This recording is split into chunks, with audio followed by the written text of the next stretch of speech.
Hi, my name is Rick. Welcome to Solo Sunday. Today, I have a special guest that actually I've known her for quite some time, Yesi Ortiz. Hey! Thank you. We have known each other for a long time. We have. God, has been... What a beautiful, long years that we've known each other. That's wild. Yeah. It feels like a lifetime ago sometimes. It does. When I think about the time that we worked together. Yes. How old we were little kids. I mean, we still have a little kid mentality sometimes. I know you do. Yeah, no, I've never grown up. I'm still, why grow up? You know? No, but no, it does feel like a lifetime ago, man. It's crazy. Yeah, no, I go back because I think about all the times where, when I started in radio, would I ever thought to be where I'm at today? Because you always get the path where you have people that halfway through they leave. Yeah, and then you never see them again. Gone. Yeah. But then the ones that stick around, like you and I, right? We stuck around. Are they in the same? You have people that stick around and are still doing the same thing, or they're sticked around and they're still kind of in the same thing. Like you and I are still in the same space, but we've grown. We've grown because I never would have thought I would be here right now. I thought in my brain back then I was going to be there forever. Yes. And forever meant forever. Yeah. And clearly that didn't happen. When did you start working at Power? 2006. February 2006 was my first month and year there. Wow. And so it was a trip because walking into the studio, obviously, that was a time where Big Boy was there. I mean, so many, the Tito and the Goodfellas and Mr. Chalk and the Old School Show with Jeff Garcia. So many different great, personalities. And here I am, a mocosa coming off, what the heck is this? It was a trip. It was a pinch me moment for sure. Yeah. To finally walk into Los Angeles. Yeah. Biggest hip hop station in Los Angeles. Yeah. And second in the country. Yeah. Which was huge. And the fact is just walking in. Yeah. And just absorbing the air. I remember the first time I went to radio, I can remember the smell. Yeah. The moment that I opened the door, the song that was playing. What was it? What year and what? 2000. Okay, so you were there before. Okay, yeah. Yes. I started interning at a radio station in Santa Monica called Groove 103.1. Oh, okay. Yeah, it was a dance station. It was girls of the Two of Hearts. Two of Hearts. Two hearts. Yeah. Okay, sorry. So that was a song. When I opened up the studio, and then now fast forward when I got to Kiss FM, I remember it was playing In Sync. Wow, you remember the song? Yeah, I remember. Do you remember the ones that were playing when you went to Power? Which was the one I remember? You know what? No, I don't. Which was some of the songs? I remember key moments of where there was a lot of songs that really stood out. Yeah. From me which I still talk about today was when Common destroyed Drake. Oh yeah. Evolution. Yeah. Look at it today. Now here we are today. Respect to Common, though. That's a good friend of ours, so respect to Common. No, respect to Rashid because he's Here's something about that guy that every time I've seen him, he's always been such an amazing guy. Yeah. Super nice. Yeah. Super humble. 100%. Yeah. And I wish I could say the same thing about J-Lo. Oh gosh. I worked for J-Lo. I worked for J-Lo when she did the Collective on Nuvo TV, which was her new network that she had bought off from Diddy, I think it was, some partnership, right? But anyways. Money laundering? I don't know what it was. Stop. Yeah. Wait, I do have that J-Lo story, right? But just because there was a lot of people hating on her all over the internet, right? About her being still a diva. Yeah, right? Yeah. A diva or not giving back to community, which I've noticed that from a long time ago, that she never really gave back to community. And I really tried not to at all put women down because we have it hard as it is as women to be in the industry and have that respect factor. So like, I'm going to give her flowers. Like she deserves her flowers because she broke a lot of barriers. Of course. I personally just don't like how she kind of panders when it serves her. You know, like that's what I don't like. I don't like when she panders. When it serves her, I don't like that she calls her kids coconuts, because that to me feels really like degrading. So especially, you know what I mean? And then like working for her, that was insane. There were moments where I would be in my Louboutin heels for 5 hours waiting for her to approve my outfit, because she had to approve my hair, my makeup, and my outfit. So they had to send a picture of me full glam, send it to Jen. We got to send it to Jen, send it to her, and then they'd have to wait for a response on whether or not she liked the outfit that I was going to wear for us to film. And that was like, girl, like, where's your like, I don't want to be stuck in these Louboutins for 6 hours. It's painful on my feet. You know what I mean? I'm not trying to get bunions. Anyways, so there was like moments like that. There was other things too that kind of happened that I started seeing a different side of her, that I personally was just like, are you not a champion for women then? Like, this is making me think that you're not a champion for women. So it left a bad taste in my mouth. I've had 3 encounters with her. Yeah. I was in City Walk at the time, and I was there with 2 of my friends and a friend of mine who was an actor. Do you remember Varsity Blues, the football movie? Okay. Yeah. He was a friend of mine. His name was Ron Lester. Oh, They're a friend of mine. Okay, cool. And I remember when I was working at KISS, we ended up becoming friends. Yeah. And we hung out. And so him and I and a few other friends, we ended up going City Walk. And of course, people were coming up to him, taking pictures and this and that. And we ended up going to a place that used to be called Jillian's, which is like kind of like a Dave & Buster. Okay. And so they had a bowling alley upstairs, and then we were, an arcade was up downstairs. So that night they said, hey, we have some celebrities up there, so nobody could be going up there. Somehow we went up the stairs. Of course you did. You found your way. He's going to find his way all the time. Yeah. And so all of a sudden, one of Diddy's bodyguards sees him and says, this is a private event, this and that. But he wasn't like, are you invited or not? Like, you're a celebrity. And then at the same time, Diddy looked at him and he told his bodyguards, yo, bring him over. I want to meet him. Right. And it was so funny because Diddy his eyes just kind of like opened, like, oh my God, like I'm a huge fan and this and that. And he became a kid. It was so awesome to see. That's cool. So he introduced me to him and this and that, like, hey, nice to meet you, bro. And then he turns around and says, Jennifer, come over here. And with, her bandana comes over and she goes, oh, hey, hi. And then just turns around.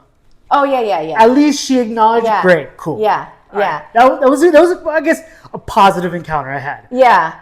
The second time I had an encounter with her, when I was working at KISS FM, and this was when we were announcing Wango Tango. It was going to be in Anaheim Stadium. And so that day, the morning show, which was Rick D's, kind of giving my age away. That's okay. You still look 21. Thank you. Called Good Genes. It's only because you gave me some croissant sandwiches. Please, not start going in. You're good. Start going in, please. The more I look at it, the more hungry. Okay. And so, and then we had it was Will Smith and Jennifer Lopez that were coming in to talk about the concert. So J-Lo gets there early and she goes into the green room. And so apparently she's having, like, I don't want to go out there because Will Smith is in the studio and I don't want it. Yeah. And he needs to get the hell out of here. Now, who's ever met Will Smith, he is the most nicest person in the world. Super nice. Yeah. Says hi to everybody. He knows how to light up the room. You're right. And so I remember Rick Dees was like, "Hey, where's J-Lo? Is she coming in?" Yeah. The label walks in and says, "Hey, she's going to come in as long as Will leaves." What? Yeah. Like that? Yeah. They must have history. Nope. It was because she wanted to have her moment. No, there had to have been history. I was thinking the same thing. There has to be. So all of a sudden, I think Will steps out, and then they say, all right, Will has left the studio. She walks in. Will comes back around. Of course, yeah. And he's like, Jennifer! And she's like, oh my God, Will, how you and doing? the whole fake laugh and smiles came back. Yeah, of course. Oh yeah, of course. Yeah. And then I think because that was a great interaction, they Rick Dees was like, yo, come on in, both of you guys. And I think she stood outside. Oh, interesting. Yeah, but she said she didn't want to take any pictures because she didn't have no makeup on or anything. But Will, I think, caught it and he's like, no, well, let's take a picture. And I remember that it was hanging there, a picture of, it was Jennifer Lopez, Rick Dees, and Will Smith. Wow. Wow, that's a great photo. If y'all know who Rick Dees is, legend too. Legendary. And then Jen and Will, wow. Yeah, and then now let's fast forward to the actual event. Okay. And so I'm working where the broadcast area was at. Is this still considered your second encounter? All part of the second, or is this now the third encounter? This is my third encounter. Okay. Third encounter. Yeah. All right. And so we're in where we're doing the broadcasting and everything. So we had the engineers, you had the two jocks, and then you had the runners that coming in and out. We knew that J-Lo was coming in, and then the management comes in, and first he says, who needs to be here and who needs to get the fuck out of here? Oh, Benny Medina said that? That's Jennifer's manager. I don't know if it's Benny, probably. Because that's the only manager she's ever had is Benny Medina. Probably somebody from the camp, but I'm pretty sure not any security or Benny. So it was one of those things. Yeah. So then he starts pointing at everybody. Do you need to be here? Get out of here. Do you need to be here? Get out of here. And then he's looking at engineers. And the engineers, anybody knows that in radio, engineers don't give a shit about anything. No, engineers do not care about who you are, what you are, whatever you do, where you promote. The star is the equipment. That's it. That's it. That's it. That's all it is. It's a microphone separator. Okay, cool. It's like make sure that's the fucking. They don't care about They don't care about nothing else. And so then the guy points at me. It's like, who are you and what are you doing here? I was like, well, I'm producing the show, so I need to be here. And then he's like, you got to get out. I said, I need to be here because I'm telling the guys in the studio when we're going live or not. He said no. He's like, you need to get out of here. And then I remember JoJo and Valentine were sitting on the couch like, no, he needs to be here because he's the one that's telling us when we need to go. He goes, if he leaves, we ain't got shit. Yeah. And so he turns around and leaves, pissed. Yeah.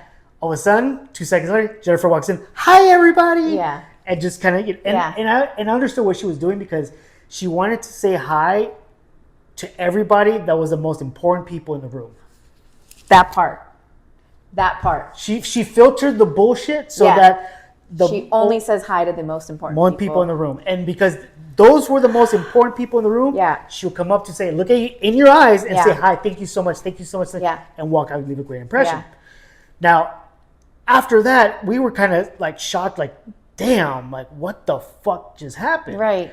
And within seconds. Is there a word for that, like narcissist? Oh, yeah. Right? I had a one-on-one encounter with her where her eyes literally burned me to like the core. It was insane. So you remember, okay, I've never told this story publicly before. Never told this story publicly before. And I had contemplated on saying this because, like just the J-Lo fans are like legit J-Lo fans. They will come at you, right? And I was like, I don't even want to go there. But this was my personal experience and my personal like actual thing that happened. So I was doing the New at 2, right? Which was back in Los Angeles, is a really popular new music showcase on the radio show. We broke a lot of artists on there. So if you were in LA and you were a new artist, or if you were an artist period and you wanted to get your new song out, you came to the New at 2. We had already finished filming The Collective. So The Collective was a wrap. She was coming out with remember the song I Love You Papi with French Montana? So she hadn't released that song. But I had ran into Casper Smart. Do you remember Casper? Of course. So Casper and her dated. Yeah. And I ran into Casper Smart on a movie set. And he knew who I was because at that time, again, New at 2 radio was a different time. So it was a very popular show. And be like, Yesi, I've got Jen's new single. What new single? It's the I Love You, Papi, and it features French Montana. I said, no way. Like, I'm a fan. Like, I want to hear it. Like, of course. I'm a fan of music. I'm a fan of Jen. I just finished wrapping this, like, show with her. Like, let's do it. And he's like, come into the car and I'll play it for you. And I was like, bet. So I'm sitting in the car with somebody else. So I'm not by myself with Casper, by the way. It's me and another person. And he's playing this song. And he's like, tell me what you think. What do you think? And I was like, well, I mean, you know, it's cool. I like French Montana. And, you know, I wasn't going to lie, but also at the same time, I was going to lie a little bit. You know, I was like, it's a vibe. It's you kind of have to. It's you can't tell when you're sitting in somebody's car and with the artist. Like when you go do a listening session, you always say, "Oh my God, that sounds great. Yeah, I can't wait to come out." Then the moment you leave, you're like, "The fuck were they thinking?" I don't go that far, but I do try and be as honest as possible without being like. I always say, "Is this mastered?" Yeah, that's it. That's it. That's the one. Is this mastered? Yeah. When you hear that, just know like they fucking hate it. That's always been my go-to. It's mastered already, right? It's ready to go? Or like, yeah. So I was like, wow, that's so funny. That's the way to go. So I was like, no, it's cool. Like, is it done? Like, are we gonna get more? And he's like, no, I think it still has to get mastered, all that, right? Mm-hmm. So I was like, wow, that's great. And so left the car. I don't know, maybe like a week later, I get. At that time, I felt it was getting summoned, right? But I didn't know what it was. I thought I was just being called upon by Jennifer. Like, Benny Medina sends an email and was like, Jen wants to meet you. Come to the studio. I was like, oh, cool. Like, I'm going to go see Jen. Yeah. She's calling me, right? So I didn't know what it was about. I thought maybe season 2 of The Collective. I thought maybe it was something else. And I get to this studio somewhere. I think it was like the Sony studios in somewhere. She's filming an interview with Access Hollywood, I think. It was Liz Hernandez. Okay. Liz Hernandez was there because she was interviewing her. And Liz is like, oh, Yesi, what are you doing here? I'm like, I really don't know. They told me to come by. I don't know if I'm interviewing her. I don't know, like, I think I'm interviewing her. Yeah. So she was like, oh, great. I just interviewed her. She's in a great mood. I was like, oh, awesome. Can't wait. So I go in the studio. Benny was like, Yesi, come inside. So I go inside. It's me, Benny Medina, Jennifer Lopez.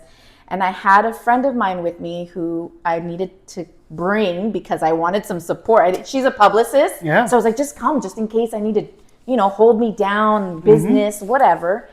And she's there just at the doorway. So she's standing in the doorway. Her name is Madi. She's at the doorway. And then I'm with Jennifer, Benny, and then I'm like us three, right?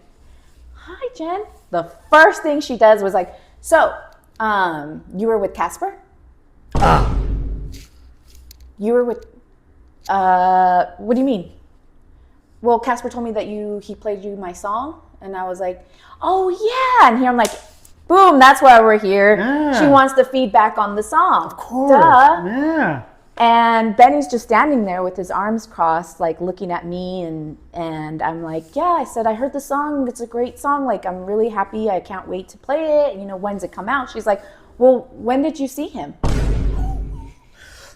You fucking homewrecker. When did you see him? You are a goddamn homewrecker. When did you see him? What did you guys talk about? How long were you with him? And at that point, I realized, did I mess up? Was I not supposed to hear the song? I'm still thinking it's about the song. Bro, it obviously wasn't about the song. She was listening to a different song in her head.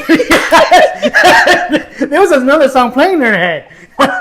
When I tell you, she could literally kill me with her eyes. She was murdering me right then and there, and I had no idea my soul was leaving my body. Mm-hmm. All I said was, yeah, it was really quick. I knew right then and there I had to cover up. I explained I wasn't by myself.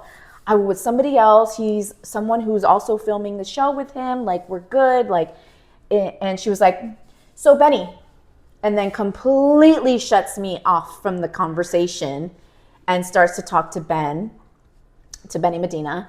And I'm just standing there like, is the conversation over? Mm-hmm. And my friend who's at the doorway is like, come on. Yeah. So I was like, all right, okay, see you guys later. Bye. I didn't know what to do. I didn't know what happened. I'm like, what just happened? That was my personal experience. I kid you not. I cannot believe that happened to me. Look here, Yesi. Being a homewrecker, you're a fucking homewrecker. How dare you ruin a beautiful home? Right. I know. Yeah. It was awful. Damn, that's crazy. Yeah, it was pretty scary. I was pretty petrified that she was like murdering me in front of like Benny and like, yeah. I wish there was tapes. Yeah. I wish the cameras were on. But you know what? It's and anybody in the industry knows that it's one of the worst kept secrets, like how, trying to use another word saying horrible, but it's like she's a very demanding person that the world revolves around her, and that's the problem, because and that goes back to why people glorified actors and stars and musicians. In her head, everything's cool. Yeah.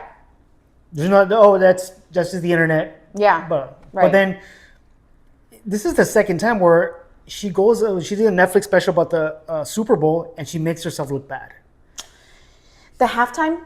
Because I actually liked that documentary. It was good. I actually really liked that documentary. At a certain point, when she was trying to make it seem like, no, you don't need Shakira on there. And I was like, ugh. But I got her point. Yes, but it's as to why. And I think that it was a perfect opportunity where you brought a full-on 100% Latina that was there, and then Jennifer Lopez. Jennifer Lopez she's an entertainer, right? Not a singer. No, she's an entertainer, 100%. Yeah. She knows how to perform. She knows how to do a stage. She knows how to dress, dance. Like that's what I'm saying. Like give her flowers. Yeah. Homegirl can work her ass off and put on a dope show. It's just like when you take away all of that and you just leave her as a human being, she hasn't proven to be like the nicest at the core. Everybody. And the thing is, even people who worked with her, like in the label and stuff, was saying. But also, like, I feel like if you had that much money, you personally, you would be the same. You wouldn't give a shit. You wouldn't give a shit about it. You know what? To a point. To a point, but I got all this money. I don't care about your ass. Fuck y'all. Kiss my ass. No, you know what? I'm just even though, like, let's say I have a little bit of money, it's all about like, yo, where are we going? Let's go somewhere. No, that's true. You bring the whole party with you. I bring the party. You want everybody to come. Yeah, with you. and everybody, like, for instance, like I remember when it was in Laughlin, and I'm at a table playing blackjack, and I was hammered as shit, and there was an older guy that was sitting next to me, and it was my cousin, his girlfriend, and we're playing. And I put the last 10, lose it. And I was like, all right, guys, I'm done. And the guy's like, no, here, puts 100 down. And he says, good, keep on playing. I'm like, who the fuck is this old guy? And he says, man, he goes, I'm having the time of my life because you guys have not, like, I haven't stopped laughing. I love that. And I was like, well, say less. Right. Keep it coming then. Yeah, keep it coming. Yeah, you would be that man. Yeah, so I hit a blackjack a couple times. I just gave him the money. 100%. And he never wanted to say, no, this is yours. Like, no, here's your 100. Yeah. Here's another 100 for it. Yeah. He wouldn't take it. Yeah. But I guess with me, it's like I love to be around people who loves to have a great time. Yeah, I think your circle of people is like tight, and you will do anything for them, and then everybody else go fuck yourself. Yeah. Yeah, it's like exactly. Why have you around? Right. It's like if you're not contributing into my life. Yeah.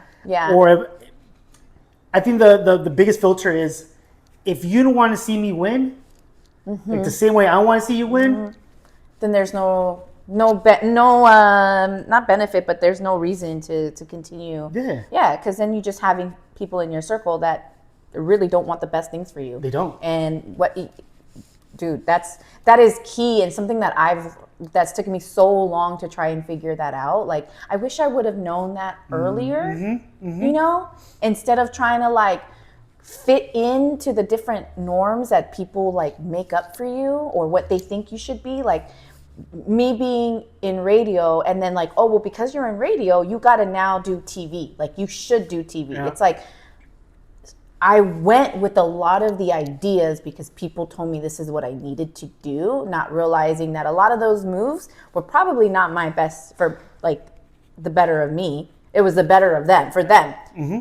Because they got Yesi the show, right? They produced this. They did that for her. And that only helps their agenda. Of course. So for me, it's like, damn, where were my real friends telling me like, are you sure you want to do this? Because like, I thought we talked about this, that you just wanted to focus on this.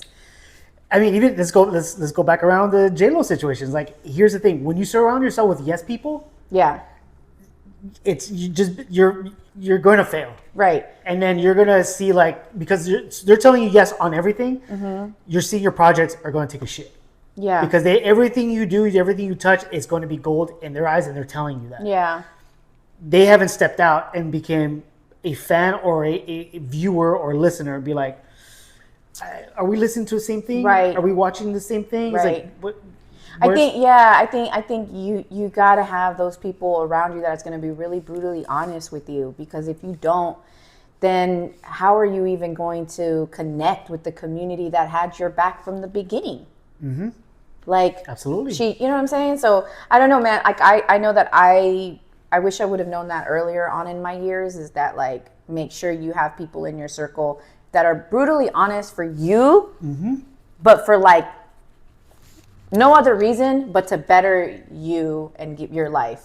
Not on some haterade shit, not on some like, I just want to sabotage your life, because we have those people in our lives too that will tell you some shit so they can sabotage your life to help their agenda. So like, you know, just who's going to be there with you during the bottom of your low, and who's going to be at the top celebrating with you. Absolutely. Because some people will only celebrate you during the wins. Absolutely. And that's it. No, I want the people that was with me when I was at my low, who were actually helping me out to get to the next the next chapter of my life. Yeah. Like, my close friends, and I only have like very, very small. How many would you say like 4, 3? 3. There's a good solid. Growing up, I had 3 best friends, and I still keep in contact with them. Yeah. They all have families. One was going through a divorce. Now he's I think he's getting engaged. Whatever. Yeah. They all have their lives. And the thing about it is that, you know, a girl who I used to date was telling me like, oh, I haven't talked to them in a couple of years. But when we get together, we just picked up where we left off, and we never talk about, hey man, this kind of sucks. Like, we were like, you have a life, we have a life, cool. Right. We just picked it up where we left off. Right. Like nothing ever happened. And so, but then there's people who get butthurt. Oh yeah, of course.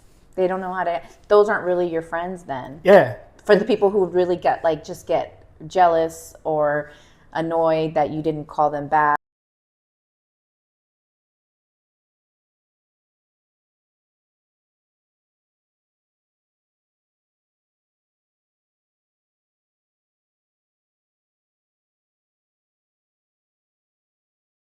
Yeah. I thought about you. This is you.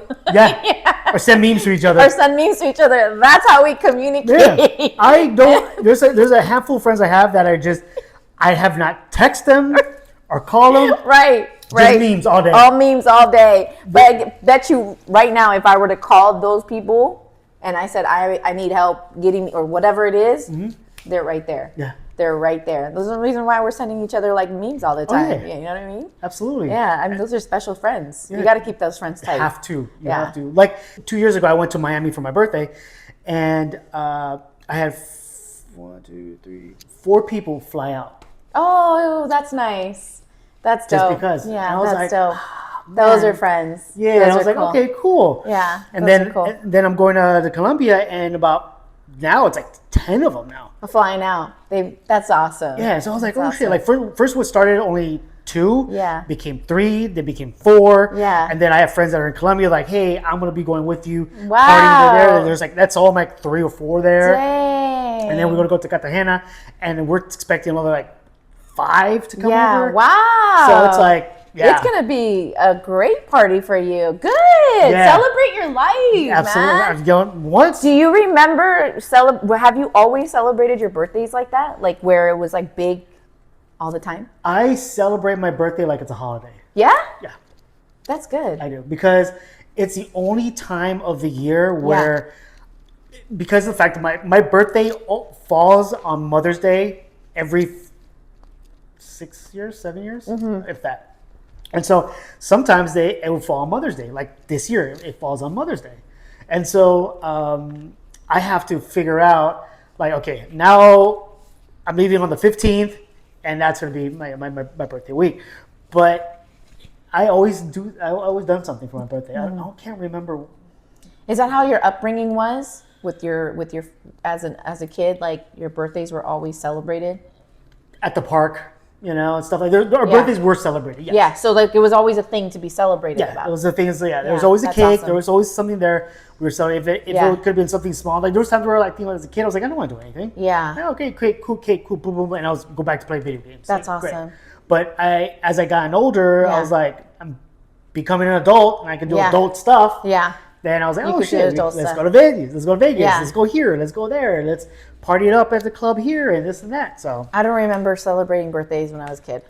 Really? Yeah, I don't.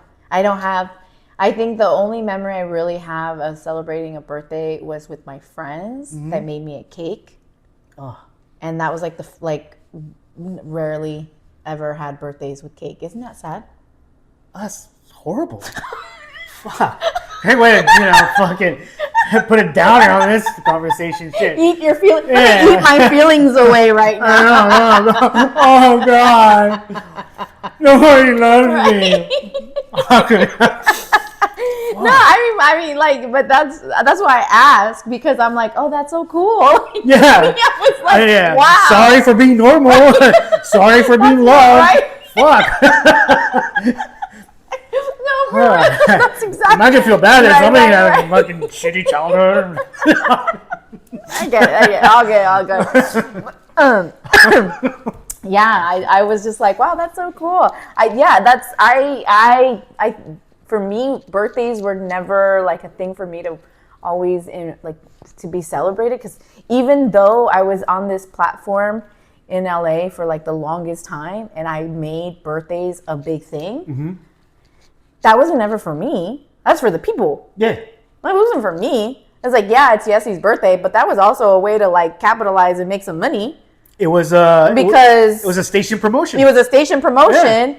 And if I can call on the favors of these artists and not have to pay them, and I can make some money. Yeah.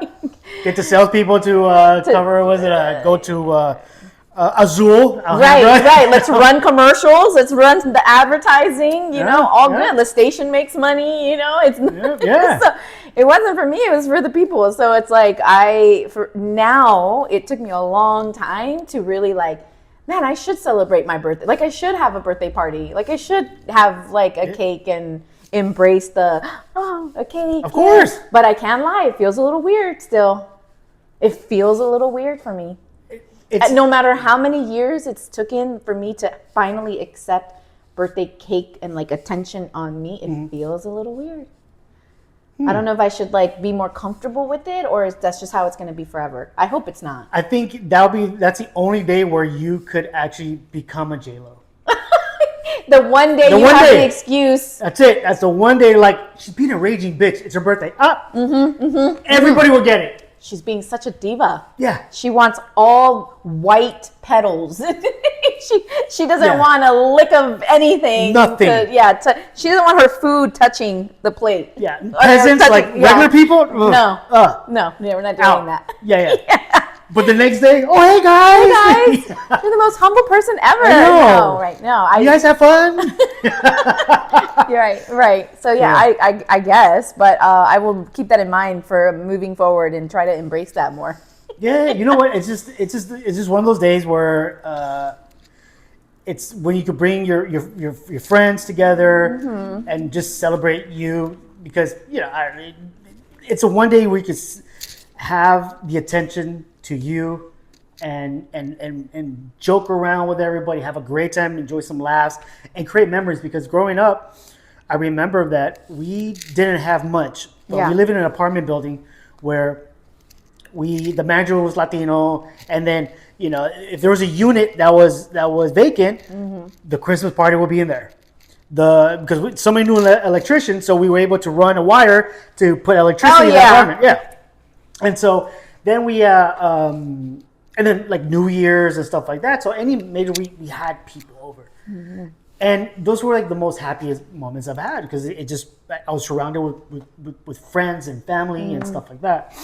And so when it came to like birthdays and stuff, I think I just kind of carry that with me. Right.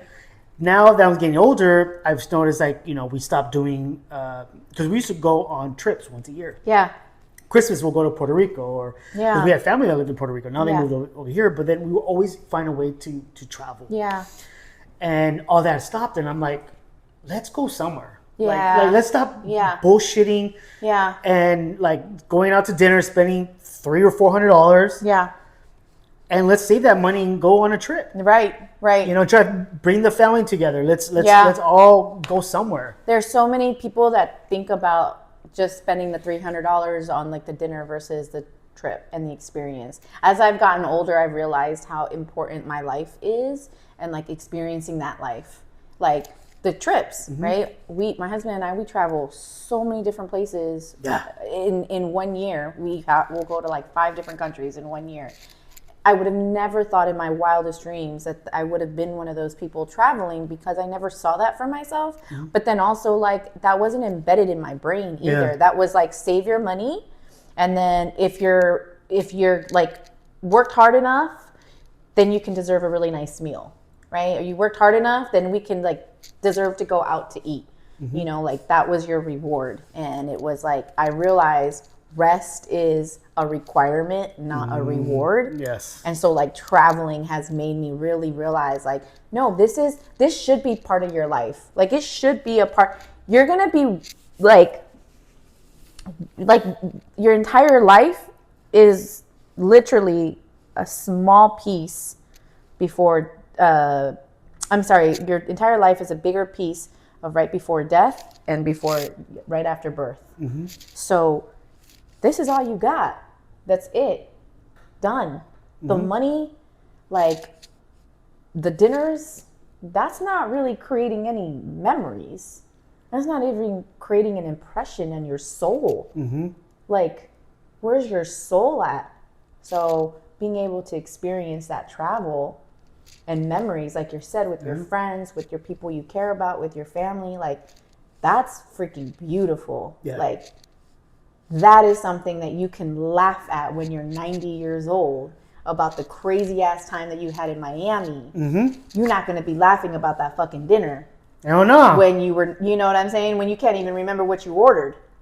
But you're going to remember about that joke that happened in Miami or the next memory in Colombia when you're 90 years old. But that dinner, you ain't going to remember shit. No. You don't even remember if you liked it or not. The only memories I have of going to restaurants are restaurants where I could never afford going. That's the only time. Because somebody else was picking up the tab. That was the only reason I remember going because I know they're like, oh, here's Mr. Chow. I was like, what? There's no menu? Right. You just kind of sit here and like it comes out? Yeah, they're giving you pigeon kidney with some noodles? Sure. Right. Here's the bill, $1,500. Not my bill. Right. But I remember, great, cool. Facts. But then as I got older, like I remember like one of my favorite places to go eat, because somebody else picked the tab, was Ruth Chris Steakhouse. Morton's. Morton's. That was the first time. I will remember those exactly because of those reasons. Because someone else picked up the tab, and I didn't have to pay for it. And it was one of the first fanciest dinners I've ever had. Like I had escargot. Oh. I will never order it again. Of course not. But I'm gonna remember that meal because it was escargot, and I'm never gonna have that again. Same way with me, like caviar. Oh, I felt like everybody was beneath me. Yeah. I was like, who are you people? As I'm fucking eating this sour shit. Yeah. And I'm like, this is fucking horrible. Yeah. This is so bad. But I felt like everybody was around me was peasants. And it was even better because you didn't have to pay for it. Oh, my God. Because you didn't have to pay for it. So you can act like a total douche, and everyone else is your peasants, but like talking loud, getting like they're like, hey, what do you want to drink? What? Sparkling water. No. I was like, what wine? What's the most top of line stuff? Come on. Give me that shit from like 1700s. Yeah, I will remember those dinners. So then let me not contradict myself. But yeah, I will remember those dinners, the ones that you didn't have to pay for. Yeah. And somebody else made you feel rich. Yeah. Oh my God. Yeah. But no, then as I got older, as like I kind of, those memories were great because they make for great stories. Yeah. But then the actual real memories are when you leave the country. You get on a plane and you go somewhere. Yeah. I've never realized how much you learn about yourself when you are traveling in another country. Yes. Like for me, I would travel to all the Spanish-speaking countries first, right? You go to Colombia, you go to like Spain, you go to, then, I mean, even Puerto Rico, even in the United States, but like going to Puerto Rico and speaking Spanish, like, okay, Costa Rica. Now by the way, Miami, it's a third world country itself. I mean, nobody speaks English over there. Yeah. it's Cubans, Venezuelans, Colombians. Yeah. And you can't even understand the English. No, I get it. And I can't even understand the Spanish. But like that was the first time that when you get out of your comfort zone to go travel internationally, like legit, where you're not speaking the language, that's when you really learn about yourself. Yep. That's when you really learn, like, I cannot understand what the language, like let's say Japan, right? I love Japan. I don't know how to speak Japanese, but like you really learn about yourself. Am I capable of figuring out this train system? Am I capable of asking questions and finding help? Like you have to put yourself in, when you're used to not asking for help and you just doing it yourself. And when you're used to just like, I'll figure it out. But now you're in a country where it's going to be 10 times as hard to figure it out. You learn a lot about yourself. Yeah. Am I going to have the patience? Am I going to be frustrated? Am I going to pull my hair out? Am I going to, you know what I mean? Like you really learn about yourself. Oh yeah. So I think like in travel internationally is like amazing. Listen, before this interview goes any more weirder? No, not weirder, but goes sad because you probably have another fucking story. I would like to say thank you so much for coming and doing this. I mean, it's funny because I had like an agenda of how I wanted to talk, and I was like, fuck it. What was the agenda? Don't care. Okay. Don't care because I'm probably going to trigger something. And